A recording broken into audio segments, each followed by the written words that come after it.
Hello everyone, welcome to my channel. My name is Payal Patel. Previous video के अंदर हमने interpolation for unequal interval के लिए एक मेथड लर्न की थी, वो थी लाग्रांजिस इंटरपोलेशन फार्मूला। इस वीडियो के अंदर हम एक अनदर मेथड डिस्कस करेंगे, वो है Newton's divided difference formula.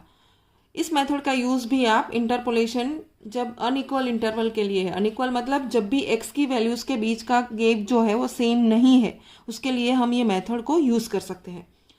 So let us start with the example. Find f of 9 using the following table. Okay, यहाँ पर ऐसा भी दे सकते हैं कि find y at x equal to 9. तो इसका मतलब सेम ही होता है। यहाँ पर x की वैल्यू है 5, 7, 11, 13 एंड 17। यहाँ पर गैप देखो, आप देख सकते हैं यहाँ पर 2 का गैप है, यहाँ पर 4 का है, 2 का है, फिर 4 का है। तो जो गैप है वो सेम नहीं है, तो उसके लिए हम न्यूटन्स फॉरवर्ड एंड बैकवर्ड को यूज नहीं कर सकते हैं। Okay, either you can solve this example by using Lagrange और न्यूटन्स डिवाइडेड डिफरेंस। और सामने y की वैल्यू f ऑफ x मतलब y की वैल्यू आपको दी गई है 150, 392 एक्सेट्रा।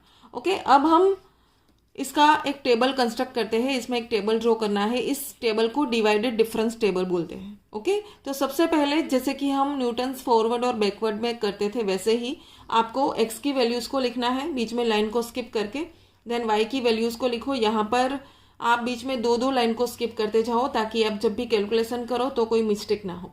ओके, x की वैल्यूज़ को लिखो, देन y की वैल्यूज़ को, देन फर्स्ट डिवाइडेड dd मतलब I am here I have written the short form of divided difference, that is dd। Okay, first divided difference, second divided difference, third and fourth. यहाँ पर भी आप जैसे हमने Newton's forward and backward में किया था, वैसे ही टोटल नंबर्स जितने दिए गए हैं वो काउंट करो, 1 2 3 4 5। ओके, तो एक कम करो, 5 - 1 दैट इज 4। तो आपको फोर्थ डिवाइडेड डिफरेंस तक कॉलम लिखना है। अब हम टेबल में कैसे वैल्यूज को पुट करते हैं वो देखते हैं। यहाँ पर हमारी जो मेथड का नेम है वो क्या है, divided difference. Okay, divided difference, यहाँ उसी से ही आपको पता चल जाएगा कि यहाँ पर आपको डिवीजन भी करना है और डिफरेंस भी लेना है। फर्स्ट जो मेथड थी न्यूटन की फॉरवर्ड एंड बैकवर्ड, उसमें सिर्फ डिफरेंस लेते थे। यहाँ पर डिफरेंस के साथ डिवीजन भी करना है, तो वो कैसे करें यहाँ पर मैं आपको वो समझा रही हूँ। वैसे ही करोगे तो कोई मिस्टेक नहीं होगी। जैसे कि सबसे पहले आपको क्या करना है, जैसे कि हम न्यूटन फॉरवर्ड एंड बैकवर्ड में करते थे, वैसे y की वैल्यूज़ को सब्ट्रैक्ट करो। ओके, तो न्यूमरेटर वाला जो पार्ट है वो पहले लिख लो ऐसे, जैसे कि 392 - 150। ओके, तो कैलकुलेटर के अंदर आप डायरेक्टली भी कैलकुलेशन करके लिख सकते हो। आपको क्या करना है, सिर्फ जैसे वहाँ पर करते थे, नीचे जो वैल्यू है उसमें से ऊपर की वैल्यू को माइनस करो। ओके, और जो आंसर आता है वो आपका न्यूमरेटर होगा, यहाँ पर डायरेक्ट फाइनल आंसर नहीं होगा। तो 392 - 150 दैट इज 242। ओके, ऐसे लिखते जाओ। नीचे डिनोमिनेटर में क्या आएगा वो मैं बाद में आपको बताऊंगी, क्योंकि पहले स्टेप में तो मानो कि अपॉन में आता है 7 - 5। ओके, लेकिन जब सेकेंड डिवाइडेड डिफरेंस करते हैं थर्ड, तब कितने सारे स्टूडेंट्स को वहाँ पर प्रॉब्लम होती है कि किसका डिफरेंस लेना है। तो इसके लिए मैं आपको यहाँ पर ये लिखने के लिए एक ट्रिक बताऊंगी। तो सबसे पहले हम न्यूमरेटर को सॉल्व करते हैं, जिसमें सिर्फ आपको डिफरेंस ही लेना है, नीचे वाली वैल्यू में से ऊपर वाली वैल्यू को माइनस करो। ओके, तो नेक्स्ट है 1452 - 392। इसका आंसर आता है 1060। ओके, इसके बाद नेक्स्ट है 2366 - 1452। इसका आंसर आता है 914। नेक्स्ट 5202 - 2366। इसका आंसर आता है 2836। ओके, अब हम डिनोमिनेटर को लिखते हैं। डिनोमिनेटर में कैसे लिखना है वो यहाँ पर अच्छे से देख लो एक बार, ताकि कोई मिस्टेक ना हो। सबसे पहले आपको ऐसे रिवर्स से स्टार्ट करना है। ओके, नीचे से कहाँ से स्टार्ट करो, आपको डिनोमिनेटर में ध्यान में ये रखना है कि सिर्फ हमें x की वैल्यूज़ को ही लिखना है, क्योंकि y की वैल्यूज़ का यूज़ करके हमने न्यूमरेटर को लिख लिया। अब हम क्या करेंगे, नीचे से स्टार्ट करेंगे। ओके, नीचे वाली वैल्यू कौन सी है, यहाँ पर 17 है, तो नीचे से इसे उल्टा लिखते जाओ। देखो, पहली वैल्यू मैं यहाँ पर लिख रही हूँ ताकि कोई मिस्टेक ना हो। यहाँ पर 17, तो 17 लिखो, देन 13, देन 11, देन 7। ओके, आपको सिर्फ रिवर्स में नंबर्स लिखना है जहाँ तक भी पहुँचे, 17 13 11 7। देन माइनस की साइन कर दो, फिर ऊपर से नीचे उतरो, ऊपर पहले नंबर, यहाँ पर जहाँ पर भी पहुँचे उससे आपको कोई लेना देना नहीं है, आपको सिर्फ फर्स्ट से ही स्टार्ट करना है। तो ऊपर से स्टार्ट करो, 5, देन 7, 11 एंड 13। ओके, तो सिर्फ इतना ही करना है, ऐसे करोगे तो कोई मिस्टेक नहीं होगी। अब इसकी हम कैलकुलेशन कर देते हैं। देखो 242 डिवाइड बाई 7 माइनस 5, तो ये आप डायरेक्टली कर सकते हो 2, that is 121। Okay, next 1060 divide by 11 minus 7, that is 4, it is 265।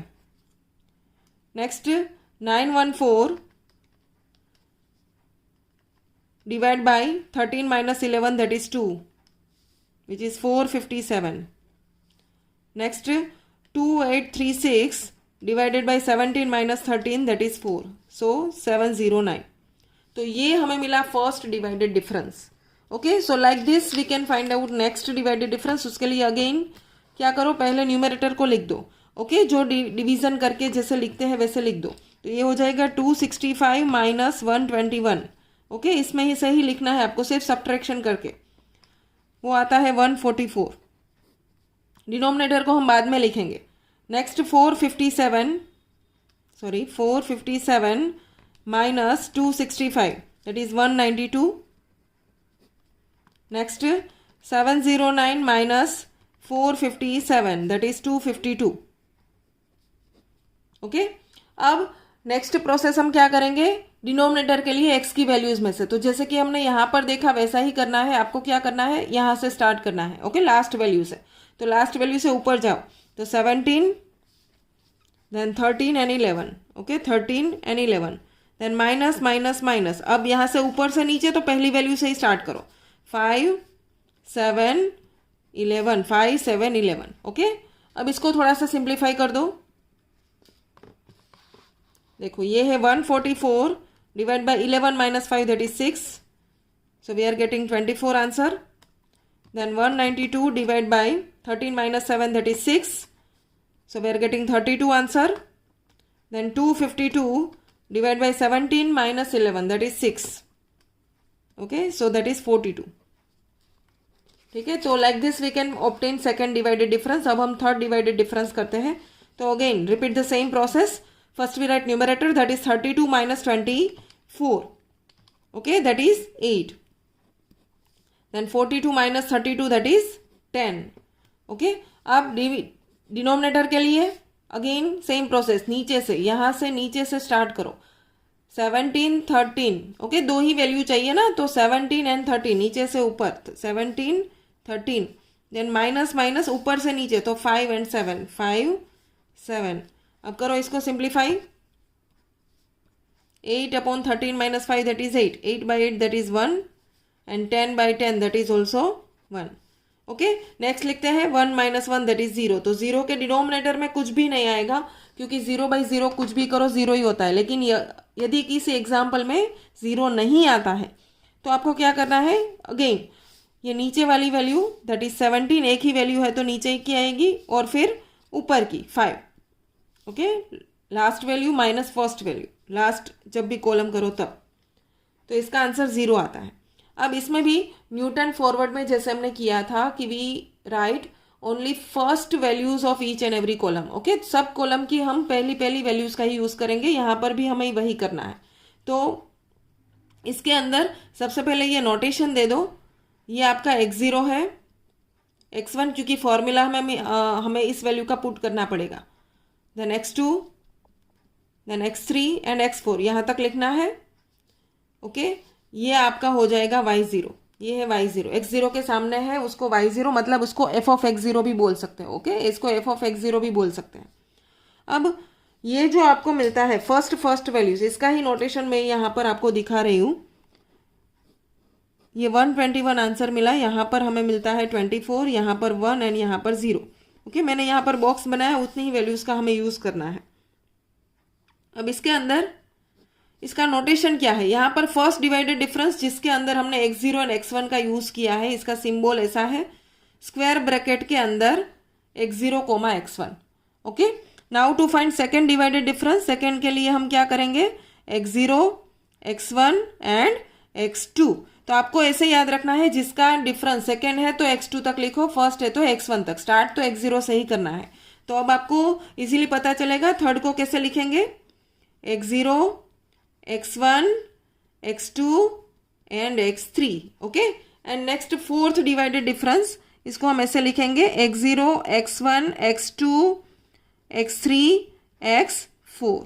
Okay, तो चाहे कितने भी कॉलम हो आपके सम के अंदर, आप उसके लिए नोटेशन दे सकते हो इजीली. ओके, अब हम फॉर्मूला को लिखते हैं.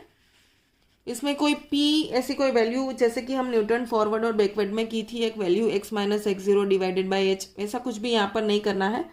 ओके, हम सिर्फ फॉर्मूला का ही यूज करेंगे डायरेक्टली. तो by Newton's divided difference formula is y equal to y0 plus, इसको f ऑफ x0 भी बोल सकते हो आप, y0 प्लस फिर x minus x0 into first divided difference. Okay, that is x0 comma x1. ये आपका फर्स्ट डिवाइडेड डिफरेंस है. प्लस जो लिखा था वो तो लिखना ही है, ठीक है. तो x माइनस x0 तो आएगा ही. नेक्स्ट एक आएगा टर्म x माइनस x1, उसके साथ second divided difference that is x0, x1, x2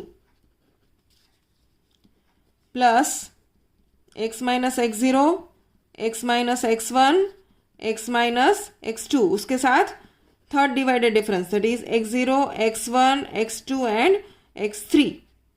okay, अब नेक्स्ट फोर्थ देखो यहाँ पर 0 है, इसलिए ना लिखो तो चलेगा, क्योंकि इसकी वैल्यू 0, तो उसके साथ मल्टीप्लाई में कुछ भी होगा दैट विल बी 0. लेकिन यदि किसी एग्जाम्पल में ये 0 नहीं है तो उस केस में आपको ऐसे एक स्टेप ज़्यादा लिखना पड़ेगा, that is x minus x0, x minus x1, x minus x2, x minus x3. Okay, वहां तक and then this term. Okay, लेकिन इस सम के अंदर ये 0 है तो मैं यहाँ पर नहीं लिख रही हूँ. अब हम इसकी वैल्यूज को पुट करते हैं. y0, what is your y0? It is 150. Table में से ही आपको लिखना है y0 that is 150 plus x minus x0. Okay, x मतलब क्या, आपको किसके लिए फाइंड करना है? फाइंड करना है हमें 9 के लिए. f ऑफ 9 चाहिए ना, तो x की वैल्यू क्या रहेगी? 9. ओके, तो हम x इक्वल टू 9 पुट करेंगे. 9 minus x0, what is x0? x0 की वैल्यू क्या है? x0 इक्वल टू 5, तो यहाँ पर रखेंगे 5. Then x0 comma x1, what is first divided difference? That is 121, so write 121 here. Plus अब जो लिखा है उसको तो लिखो ही, तो 9 माइनस 5 तो आएगा, लेकिन 5 के बाद था 7, तो हम वो भी लिखेंगे 9 माइनस 7. एक एक टर्म आगे बढ़ते जाना, ठीक है. देन उसके साथ आएगा ये 24. फिर अगेन एक स्टेप को ऐड करो, 9 माइनस 5, 9 माइनस 7, देन 9 माइनस 11. फिर 24 के साथ क्या है? 1, बाद 1, 24 के बाद है 1. ओके, एंड लास्ट वैल्यू 0 है, तो उसका आंसर 0 ही हो जाता है, इसलिए हमने नहीं लिखा, अदरवाइज वो भी लिखना पड़ता. इन शॉर्ट, आपको जितनी कॉलम्स आती है आपके टेबल के अंदर, वहां तक आपको फॉर्मूला लिखना है. अब हम इसकी सिंप्लीफाई करते हैं. 150 plus 9 minus 5 that is 4 into 121 plus 9 minus 5 that is 4, 9 minus 7 2 into 24 plus 4, 9 minus 7 2 minus 2. 1 तो ना लिखो तो चलेगा. ओके, अब इसकी 1 बाय 1 कैलकुलेशन कर दो, एक साथ भी कर सकते हो. ये है 150 प्लस इसमें डिनोमिनेटर वाला कुछ नहीं आता है तो एक साथ करो तो भी चलेगा. Then 4 into 121 plus 4 into 2 into 24. यहाँ पर देखो प्लस माइनस माइनस हो जाएगा, माइनस 4 इंटू 2 इंटू 2. ओके, तो ये आंसर आया हमें 810. So this is our final answer. Okay, so when the value of x is 9, at that time y is 810. यहाँ पर भी आप देख सकते हो कि we want to find value of y for x equal to 9 and 9 lies between 7 and 11. Okay, इसके बीच में है ना, तो आपका आंसर भी इसके बीच में आना चाहिए, 392 and 1452, और हमें मिला 810. ओके, तो इस मेथड का यूज़ करके आप किसी भी इंटरपोलेशन जो है वो अनइक्वल इंटरवल वाला है उसको सॉल्व कर सकते हो. जैसे कि लाग्रांज में हमने किया था, वैसे न्यूटन डिवाइडेड डिफरेंस को भी आप यूज़ कर सकते हो. Okay, thank you for watching.